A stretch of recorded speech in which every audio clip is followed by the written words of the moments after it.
તો કળિયુગનો માણસ છે એ પોતાની મર્યાદા ચૂક્યો છે. એટલા માટે કળિયુગના માનવીને આ માણસની અત્યારે જરૂર છે. નાનું છોકરું હોય ને એને તમે ગમે એટલું કાંઈ પણ કહો ને તો એને તમે કાંઈ પણ થિયરી કહો તો એ ન સમજે. પણ એ છોકરાને તમે પ્રેક્ટિકલ કરીને બતાવો ને બેટા આમ ને આમ કરે એટલે નાનું છોકરું તરત કરશે, એનું અનુગમન કરશે એ છોકરું. તમે એમ કહો કે તાલી પાડ તો એને ખબર નહીં પડે તાલી કેમ પાડવી, પણ તમે તાલી પાડીને બતાવશો કે બેટા રાધે રાધે બોલો એટલે તમે રાધે રાધે બોલશો એટલે તાલી મળશે પાડવા એ બાળક. એને તાલી શું છે એ ખબર નથી, પણ તમે તાલી પાડી એટલે એ તાલી પાડશે. તો ભગવાનને એવો વિચાર આવ્યો કે શાસ્ત્રો પુરાણો વેદોની અંદર ખૂબ મેં આ ધર્મની અને મર્યાદાની વ્યાખ્યા, પણ માણસ કલિકાળનો મનુષ્ય છે એ સમજશે નહીં.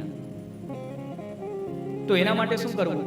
તો ભગવાન સ્વયં જે નિર્ગુણ છે એ સગુણ બન્યા, જે નિર્ગુણ બ્રહ્મ છે, નિર્ગુણ નિરાકારની જે સત્તામાં છે એ સગુણ બન્યા, એ રામ બન્યા. અને રામ બનીને બધો જ ધર્મનો પ્રેક્ટિકલ કરીને બતાવ્યું કે મનુષ્યએ આમ ધર્મ જીવવો.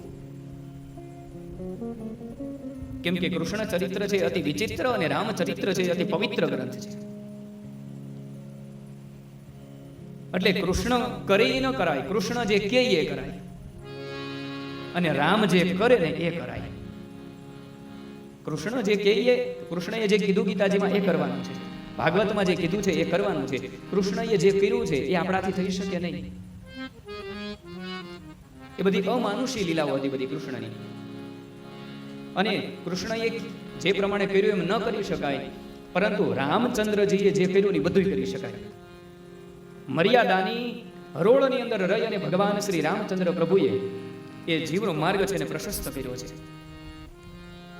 તો આજે માણસ છે પોતાની મર્યાદા ભૂલ્યો છે. ઘરની અંદર, પરિવારની અંદર, વ્યવહારની અંદર એ જ્યારે માણસ પોતાનું મર્યાદા ચૂકી ગયો, પોતાનું ચરિત્ર છે ભૂલી ગયો, ત્યારે તુલસીદાસ મહારાજે, તુલસીદાસજી ગોસ્વામી તુલસીદાસજી મહારાજે કળિયુગના મનુષ્ય ઉપર કરુણા કરીને એની ઉપર દયા લાવીને આ માનસ ગ્રંથને છે એ પ્રગટ કર્યો છે.